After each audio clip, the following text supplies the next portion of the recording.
सेहत है तो सब कुछ है। हेलो व्यूवर्स, मैं हूं आपकी होस्ट द्युति और आपके लिए लेकर आई हूं a series on diabetes care जिसका नाम है लिविंग विद डायबिटीज। दोस्तों, डायबिटीज एक आम सी समस्या बन गई है। आप कहीं भी चले जाइए, आपको डायबिटीज के पेशेंट जरूर मिल जाएंगे। और ये सभी पेशेंट जो हैं एक नॉर्मल सी जिंदगी नहीं बिता सकते, क्योंकि ये बीमारी हर पल अपने होने का एहसास दिलाती है। यहाँ तक कि आप अपनी पसंद का खाना भी नहीं खा सकते। वैसे समस्या से जूझने के लिए कई सारी पद्धतियां मौजूद हैं। इसके उपचार के लिए कई सारे ट्रीटमेंट प्रोसीजर्स हैं, लेकिन आज के दौर का जो सबसे पॉपुलर ट्रीटमेंट प्रोसीजर है वो है एलोपैथी। और आज हम अपने शो में इसी के बारे में बात करेंगे और इस पर जानकारी देने के लिए हमारे साथ मौजूद हैं famous diabetologist doctor Vijay Panikar. Welcome to the show doctor. Thank you.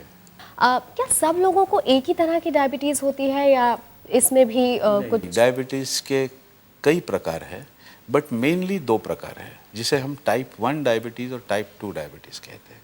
Type 1 diabetes generally बच्चों में होती है, जनरली बड़ों में भी होती है, बट 95% बच्चों में ही होती है, बच्चे यानी 15 साल के पहले।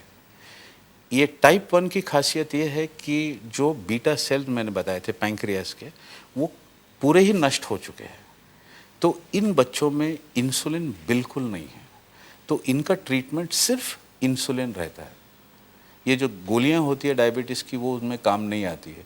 सो टाइप 1 सिर्फ इंसुलिन ट्रीटमेंट होगी। टाइप 2 डायबिटीज़ जो है जनरली एडल्ट्स में होती है। पहले तो 40-50 साल में शुरू होती है, अभी काफ़ी जल्दी हो रही है, 25-30 में भी हो रही है। वो उनमें क्या है, जो बीटा सेल्स है वो पूरे नष्ट नहीं हुए हैं, उनमें अभी भी जान है, उनमें अभी भी इंसुलिन है।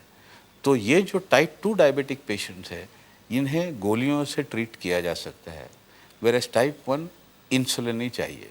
इसके अलावा दूसरे टाइप से, जैसे हम बोलते हैं जेस्टेशनल डायबिटीज़, यानी जो प्रेगनेंसी में, जो एंड ऑफ प्रेगनेंसी लास्ट 3 महीने में सडनली डायबिटीज़ उभर के आती है, उसको जेस्टेशनल डायबिटीज़ बोलते हैं। लेकिन मोस्ट ऑफ द केसेस वो लेडी डिलीवरी होने के बाद उसकी डायबिटीज़ निकल जाती है। इसके अलावा सेकेंडरी डायबिटीज़, किसी को पैंक्रियाज की ऑपरेशन करनी पड़ी, पैंक्रियाज निकाल डाले, और कोई एंडोक्राइन ट्यूमर्स है जिसकी वजह से शुगर बढ़ सकता है, बट वो बहुत रेयर है। बेसिकली अगर आप देखें तो mainly 2 types, type 1 and type 2। Doctor साहब, एक और बात आपसे जानना चाहूँगी। लोगों को ये भी काफ़ी मिसकंसेप्शन है कि छोटी उम्र में, यानी कि यंगर एज में डायबिटीज़ नहीं होती है। तो यही मेरा सवाल है, क्या किसी भी उम्र में किसी को भी डायबिटीज़ हो सकती है? किसी भी उम्र में हो सकते हैं। जैसे मैंने पहले बताया था आपको, जो टाइप 1 डायबिटीज़ है वो बच्चों में होती है, लेकिन फॉर्चुनेटली अपने देश में टाइप 1 बहुत रेयर है। अगर आप पूरी डायबिटिक पॉपुलेशन देखो तो उसका हार्डली 2% टाइप 1 डायबिटीज़ होगा। लेकिन अगर आप वेस्टर्न इसमें जाओ, स्वीडन में जाओ, यूरोप में जाओ, तो काफ़ी मात्रा में टाइप 1 डायबिटीज़ है। अपने यहाँ बहुत कम है, and we are lucky for that, क्योंकि बच्चों में जब होता है उसकी पूरी ज़िंदगी उसको संभालना है। एक 40-50 साल के बाद जो डायबिटीज़ होता है, उसकी लाइफ जितनी है उतना उसको है, बट बच्चे को तो पूरी लाइफ जानी है और सिर्फ इंसुलिन ही लेना है उसको। सो डायबिटीज़ कोई भी एज में होती है। जैसा कि आपने बताया कि टाइप 1 टाइप 2 होती है, और लेकिन अगर यंग एज में ही डायबिटीज़ हो जाए तो इन दोनों में कैसे डिफ्रेंशिएट किया जा सकता है कि अगर एक 40 साल की उम्र में किसी को डायबिटीज़ आती है तो उसका कितना असर होता है, और अगर एक बच्चे को ही डायबिटीज़ होती है तो कैसे इसमें फ़र्क देखा जा सकता है? देखिए, जो बच्चों को डायबिटीज़ होती है, जैसे मैंने कहा कि टाइप 1, और काफ़ी एक्सप्लोजिव होता है। एक्सप्लोजिव यानी जब वो बच्चा डॉक्टर के पास आता है काफ़ी बीमार रहता है, क्योंकि जब वो बच्चे को होती है उसके शरीर में बिल्कुल इंसुलिन नहीं है, वो डायग्नोसिस जल्दी हो जाता है और बच्चा सीरियस होता है जनरली, उसको एडमिशन की ज़रूरत होती है। एज अपोज टू दिस, जो टाइप 2 डायबिटीज़ जो एल्डरली में होता है, यानी 30-40-50 साल की उम्र में, उनमें ऐसे कोई एक्सप्लोजन नहीं रहता है।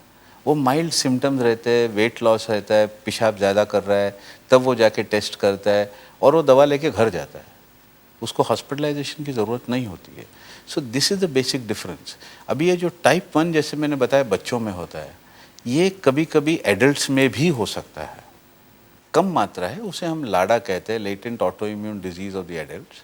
उसमें एक्चुअली टाइप 1, उसकी पैंक्रियास पूरी नष्ट हो चुकी है, बीटा सेल्स नहीं है, इंसुलिन नहीं है, तो वो बच्चे जैसा ही, बट उसमें अगर देखो he will be very lean, दुबला पतला, thin, as oppose to generally जो डायबिटिक पेशेंट दिखते हैं अच्छे हट्टे कट्टे रहते हैं, पेट छूटा हुआ रहता है। That is the personality of a type 2 diabetic, उसमें जो एडल्ट में एकदम पतला आता है, ही इज़ पॉसिबली टाइप 1 जिसे इंसुलिन की आवश्यकता हो। क्या किसी को जन्म से भी डायबिटीज हो सकती है?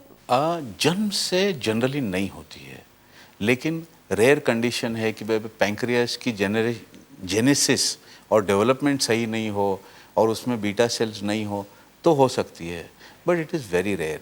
नहीं, अगर कोई औरत प्रेग्नेंट है तो क्या उसके होने वो डायबिटिक है प्रेग्नेंट होने के साथ साथ, तो क्या उसको उसके होने वाले बच्चे पे उस डायबिटीज़ का असर हो सकता है? बिल्कुल हो सकता है। इसलिए जब माँ प्रेग्नेंट है और वो डायबिटिक है तो उनकी डायबिटीज़ की बहुत टाइट कंट्रोल रखनी पड़ती है।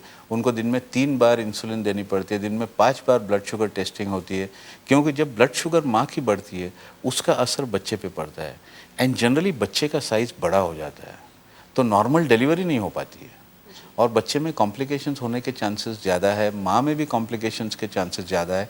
बट ऐसा नहीं है कि ये बच्चा जन्म से डायबिटिक होगा, वो पैदा होते ही नॉर्मल रहता है, but later on in life he has a chance to होने के।